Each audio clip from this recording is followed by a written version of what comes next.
Pacho. Do you read me over? Be advised, you are coming in weak and unreadable. Say again, Com Tower. This is Pacho. Do you read me over? Pacho, this is Com Tower. I read you Lima Charlie. Com Tower, Com Tower. Request permission to launch and commence the field op. Over. Stand by. Pacho, permission granted. I say again, permission granted. Roger that. Launching podcast in 3, 2.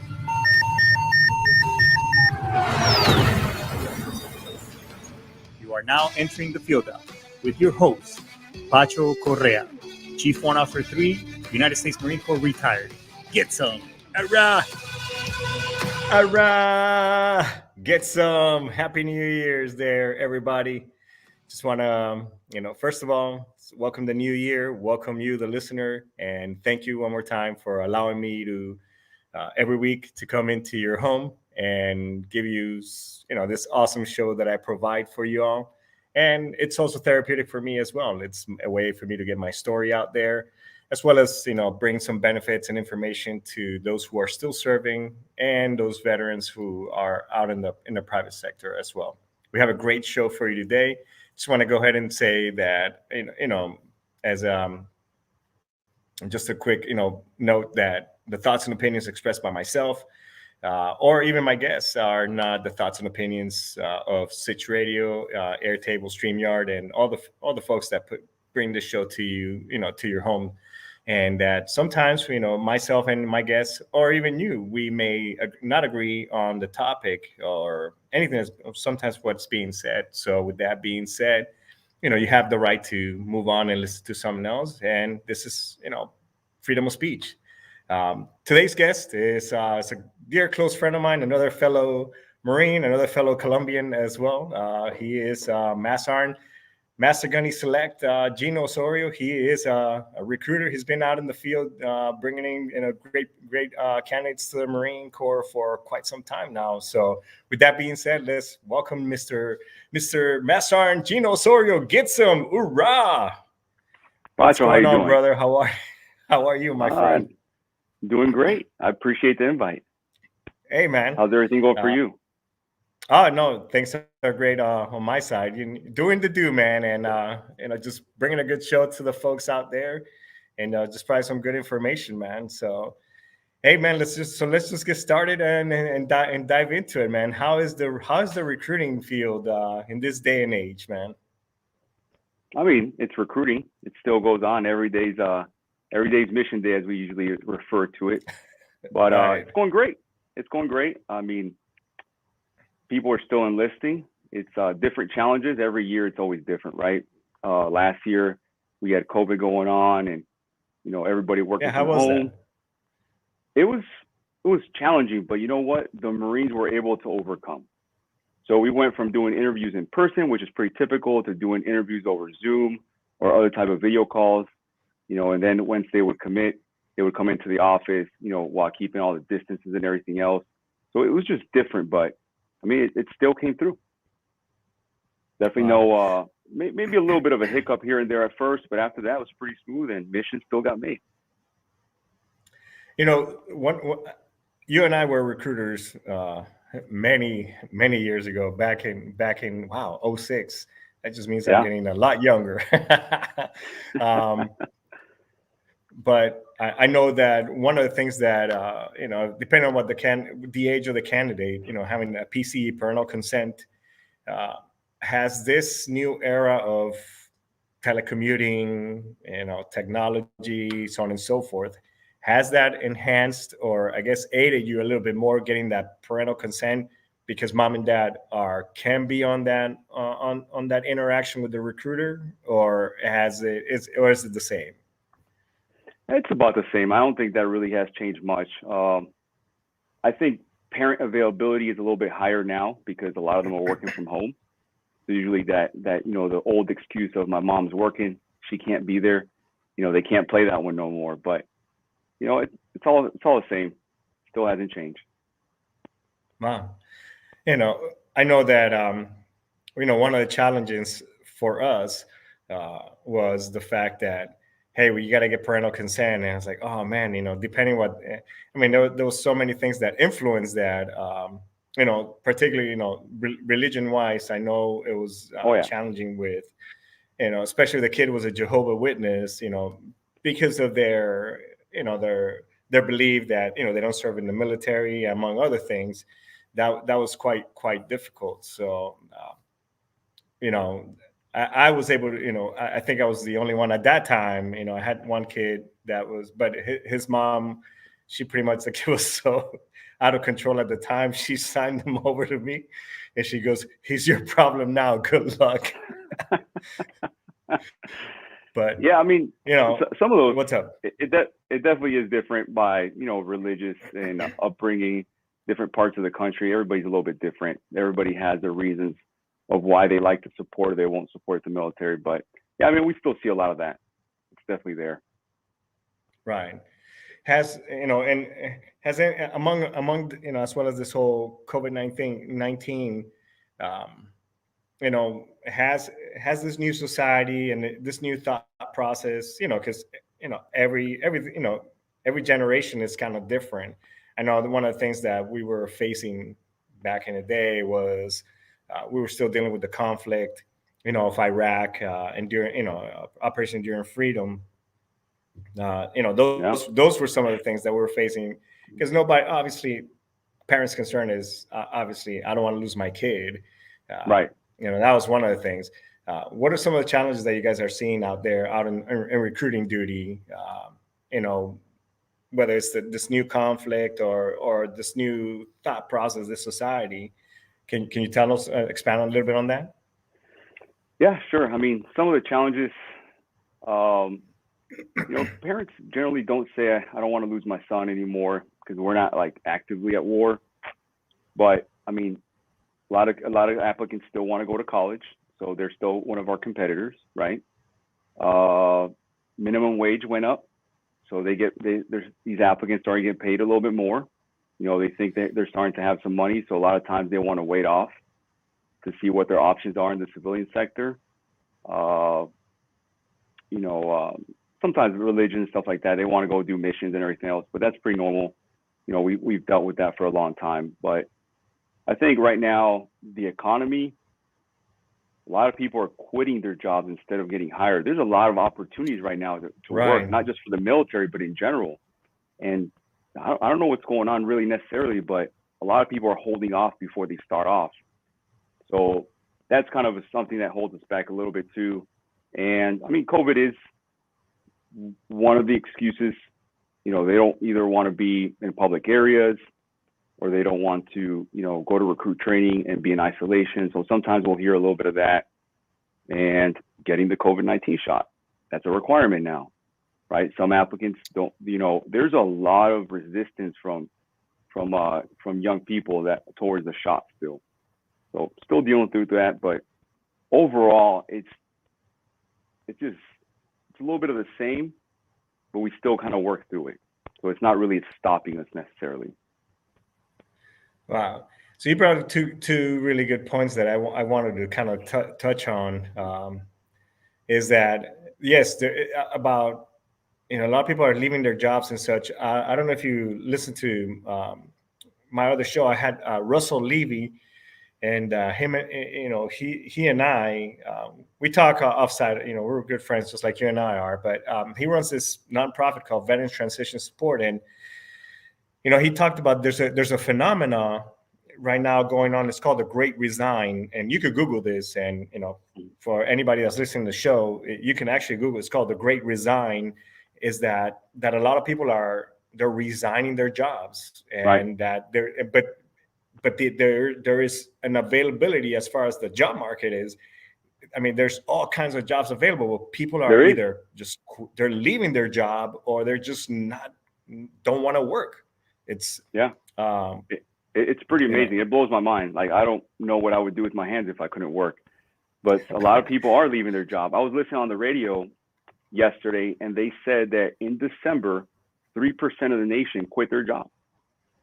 Yeah, 3%. It may not sound like a lot, but if you take into account how many millions of people live in the United States, that's a lot of people leaving the workforce. Right. No. I forget how many millions of American.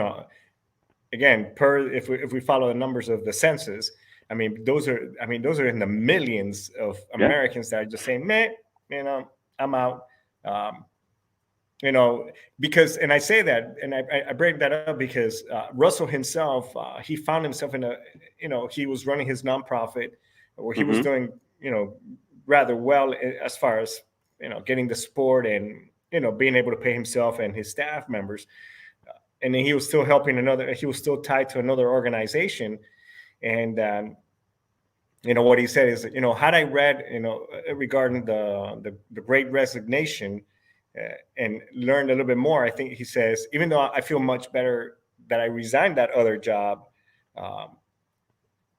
he says that, and that because, he was spread too thin is what he's saying. And he says, but he said, I would have gone about it and approached it much differently, because now he understood what was going on. And he would say, I'm just going to quit because I'm overwhelmed, blah, blah, blah, so on and so forth. But, and the other thing that I wanted to, touch up on is, in regards to the COVID-19, not to get too, in regards to politics and everything, but, I remember back in the day when we were going through this whole anthrax, vaccinations, as well.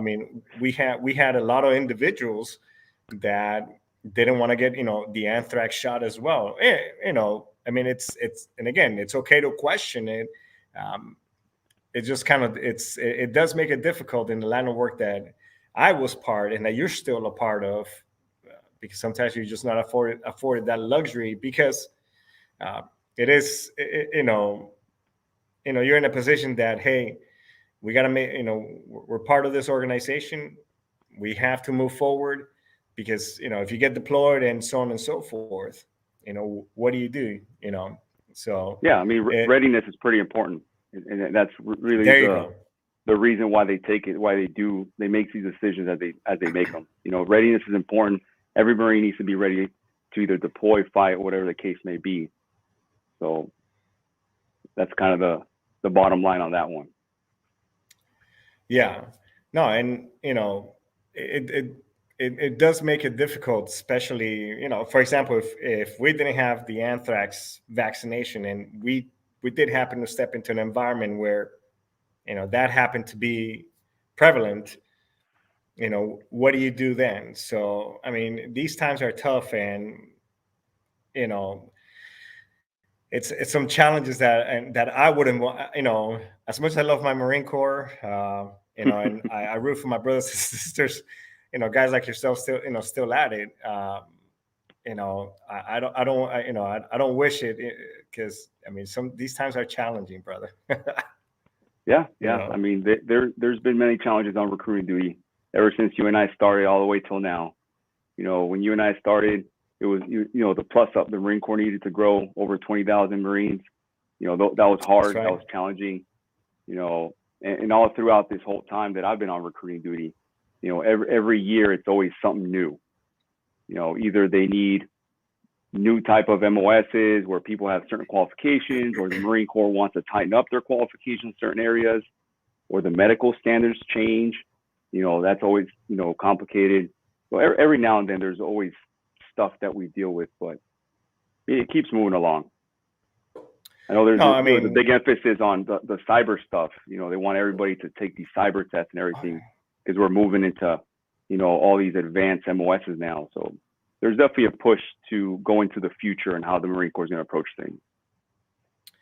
Now, has this, my wife's son, he was in the Air Force, was one of the first few to get augmented into the Space Force, and hopefully we'll be able to have him here next week if his PAO clears him. And that guy's a major already, but nonetheless, how has any of that stuff has the Marine Corps really looked at, hey, this being the next, not to sound all nerdy, and but is this the next the new frontier? Is the Marine Corps focusing on that, and as well as creating or allocating spaces MOS wise for such organization as like the Space Force or for the Marine Corps? No, not really. I don't really know, but I don't think that. The focus of the Marine Corps is still, a maritime force. Okay. So I don't believe the Marine Corps is going to go there, but it's up in the air. I mean, the Marine Corps is ever changing. We do have to adjust to the times and to the enemy. So, right. But I don't believe so. No. Now, is it true? So let's talk a little bit about demystifying a couple of myths. I know some of the answers, but just for our audience sake, hey, do you get a bonus for every person that you sign up, that you bring into the Marine Corps? Absolutely not. I wish. That'd be awesome.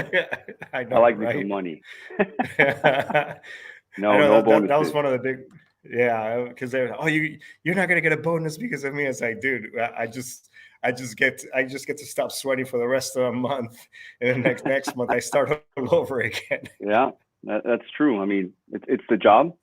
Right. When Marines first come on recruiting duty, it's usually a 3-year tour, and for 3 years, that's the responsibility. That's the mission, is to bring young men and women to join the Marine Corps. But there's no extra pay. There's no extra incentives. There's no bonuses or anything like that. There's no paid time off or trips that you might win or any of that. Right. And how difficult has any of the standards or the curriculum changed at the academy? Obviously, since 06, when 06, when I went through, has the curriculum changed for the recruiting? What's their focus now? That you're aware of, I guess, from your experience. It changed a little bit, not much. I mean, the length is still the same, still lasts 7 weeks. Let's see, they teach digital communication now. How to interact with applicants through the internet, whatever that medium might be. And other than that, I mean, they still teach all the same stuff.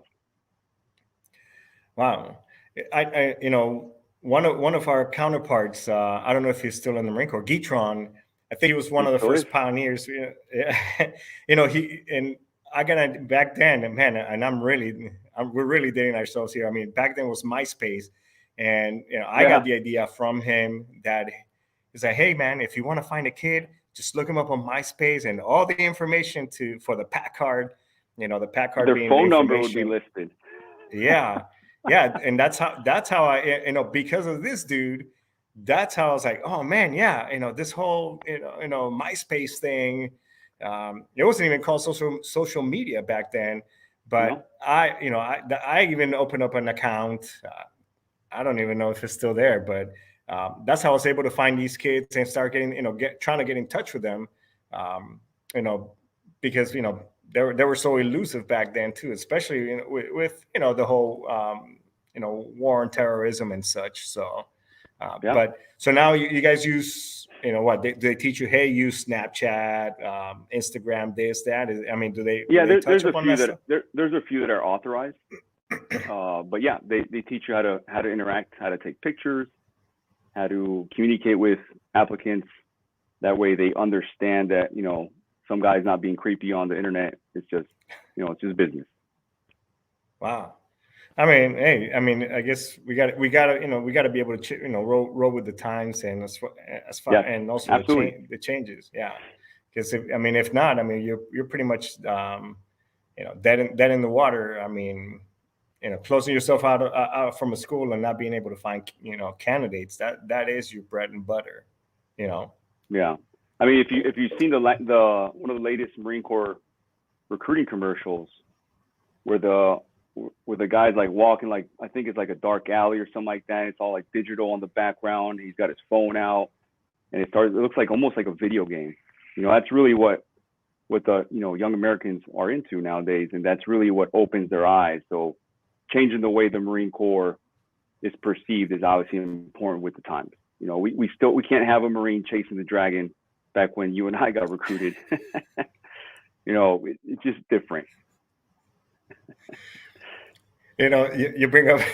So I got a quick funny story. You bring up the whole dragon thing. So I was right there in Claremont on the little PC office, and so I used to share on the other side. I had the army, and there was this dude. His name was Sergeant Mays. His dad was a colonel in the army, and this guy was actually he went to West Point, and think after he graduated, he didn't take the commission and went enlisted. Solid dude. Okay.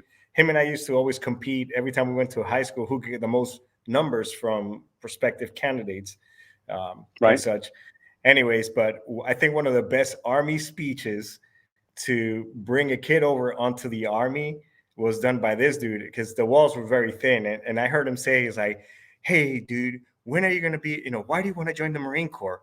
When are you ever going to fight a dragon? When are you ever going to climb a mountain and then change into your uniform and do dress, sword manual or fight real life chess pieces?"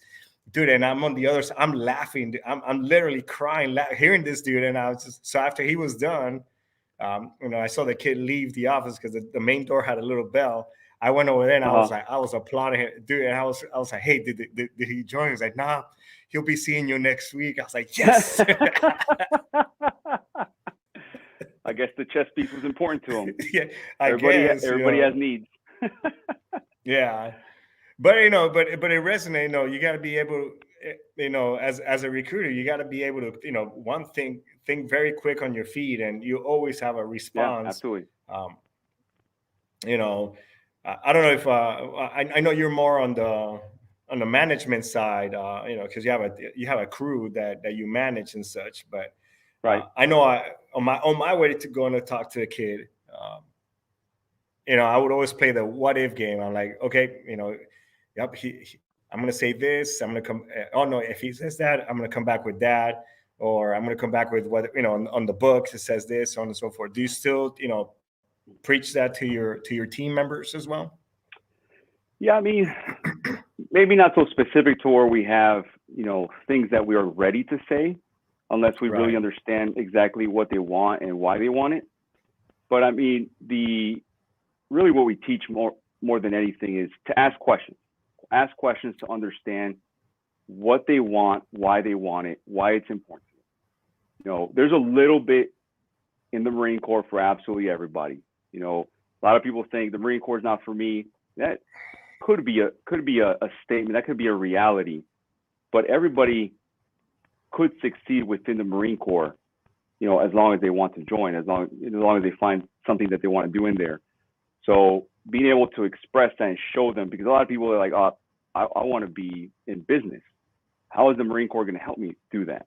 Well, the Marine Corps really is almost, if anything, like a corporation. We have people that work in business. We have people that work in accounting, and sometimes they don't see that, because all you think is they're infantry and, tanks. Well, we used to have tanks, artillery, and they don't really see anything past that because they just don't know.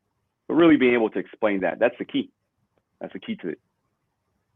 Right. And so like you were saying, and I think, correct me if I'm wrong, but finding the need behind the need. You see what I did there? See, I still have and still got it.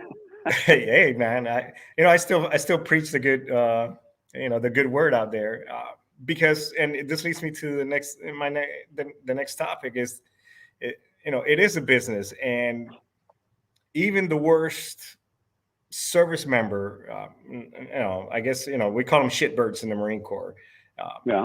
But that individual is still going to leave with something very positive that's still going to separate that person from the general population out in the private sector. I mean, and even to this day, I still use all the tools and skills that I learned while I was in the Marine Corps. I mean, it's made me who I am today. I mean, as a safety professional, aside from doing this podcast, I mean, it is because of the things that I learned in the Marine Corps that I've been able to do really well in this career field.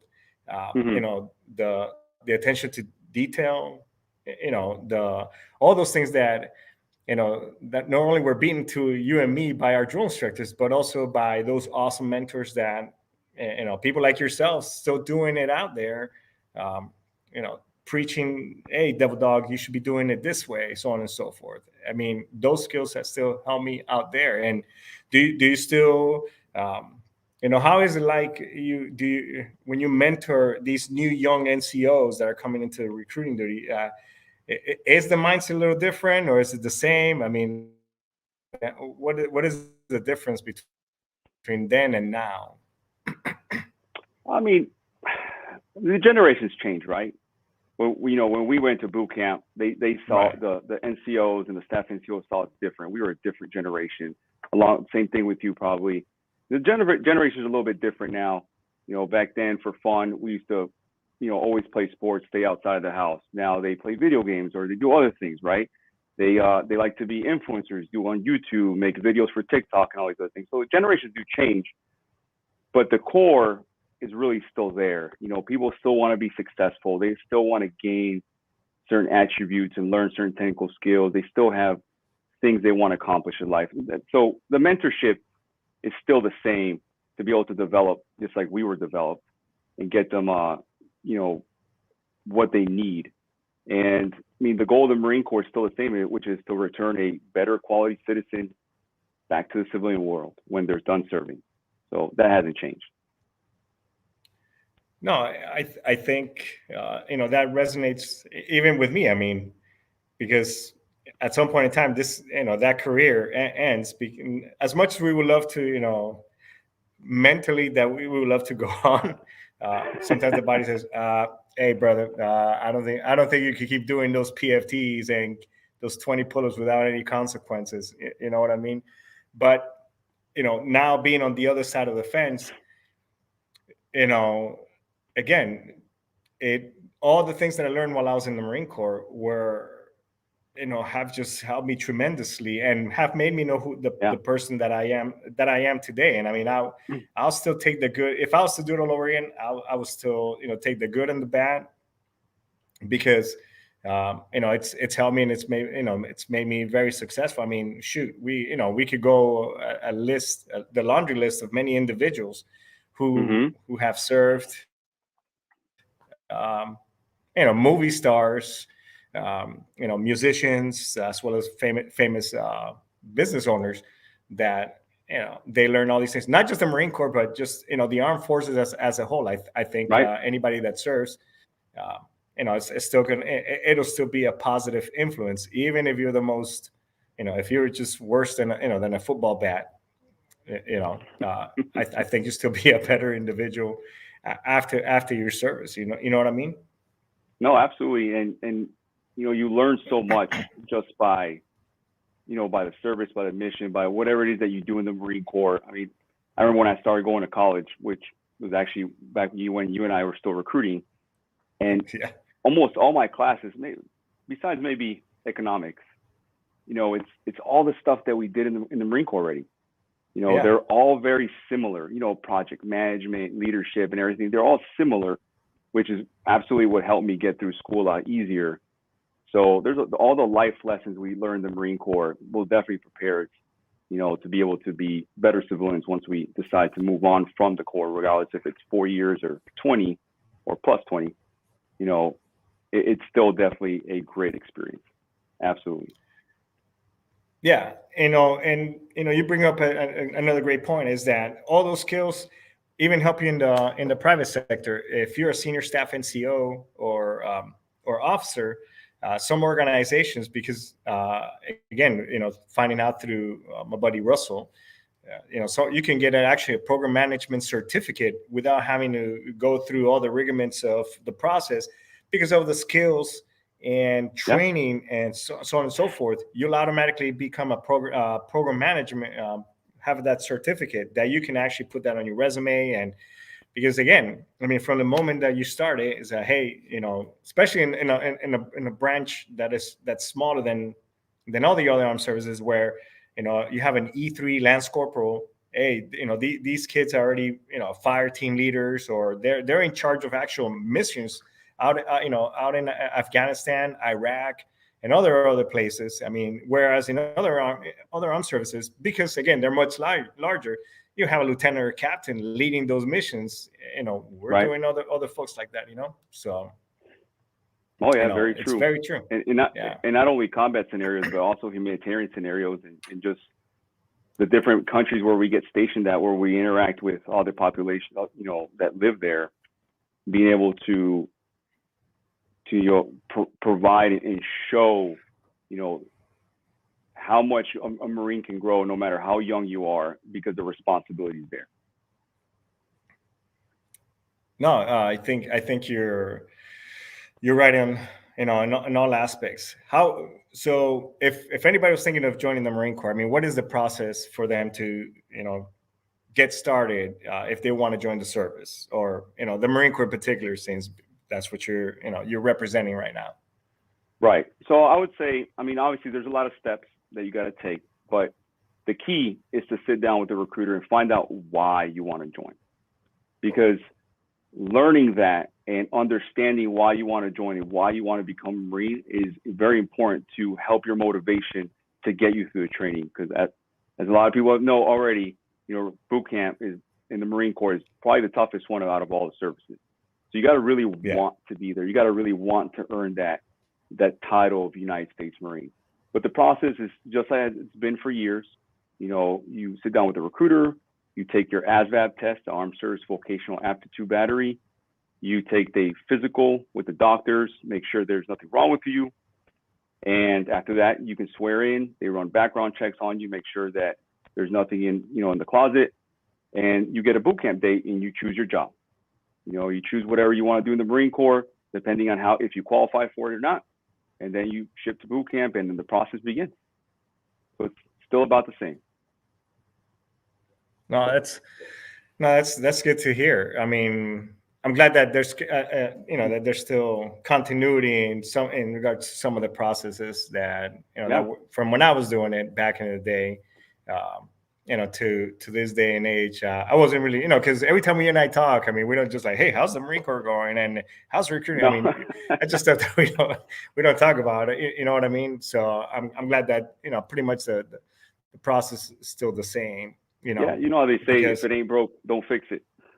Right. No, and I think, one thing that I will say is that whoever came up, the individual that came up with what is it called, systematic recruiting, if it's still called that, whoever came up with that, I mean, the dude is a freaking genius. I mean, and for the audience too, I mean, there is a mathematical formula as to how many phone calls you gotta make a month, how many faces you gotta talk to in person, or or telecommute, whatever, as well as how many handshakes, how many meetings before you get an actual yes. And then the more yeses, then those numbers decrease. But whoever came up with that dude is a freaking genius, because I mean, that system, if you work it, the shit works. I mean, let's just let's just go ahead and say it. No, absolutely. I mean, I remember, I think it's been around since, like, I believe the 70s or so, and it hasn't changed really. The essence still, that we've added a couple things, but other than that, it's still the same. It's a matter of I remember. I remember when I first started, I think it was like 646 phone calls. For me, I think that, and I was just like, what the fuck? I was just like, shit, that's a lot of phone calls, But as time went on, the numbers kept decreasing, and obviously, you get a little better and better. I still have somewhere, if I dig around in my shit, I still have my my SNR book, as a scheduling results book. I still have it somewhere with. I do too. Somewhere hidden in my garage. Yeah. So, but one thing. So how can, if anybody's interested in joining the Marine Corps and they want to talk to you a little bit more, where can they find you? If they want to talk to me specifically, they can look for me on LinkedIn. I believe my handle is Gino Osorio. And if they just want to ask questions about the Marine Corps in general, Marines.com. Marines.com is the easiest way to request information, and the local recruiter will reach out to you. He or she will answer all your questions, and the process starts there. Okay. All right. Well, Gino, I want to take the time, man, to thanks so much for. I know it's, our time difference is quite a bit, but I know you're still doing the good thing over there, working from your office and such. But I just want to appreciate and tell you, hey, thanks for your service, brother. Two is I appreciate you doing, you doing what you're doing, and still, walking the beat, man, and selling the Marine Corps. Because I know that job is not easy because, hey, once the recruit is done with you, they fall in love with the drill instructors and they pretty much forget about you. But you are the first face and interaction that they have with the Marine Corps. So, and I thought my job was very important, during that time. But I just want to thank you for taking the time out of your busy day and joining us today on our podcast, brother. So, absolutely. Thanks so much for that, brother. Invitation, man. Hey, anytime. Can we bring you back if if it's okay? Yeah, absolutely. Let me know. Awesome.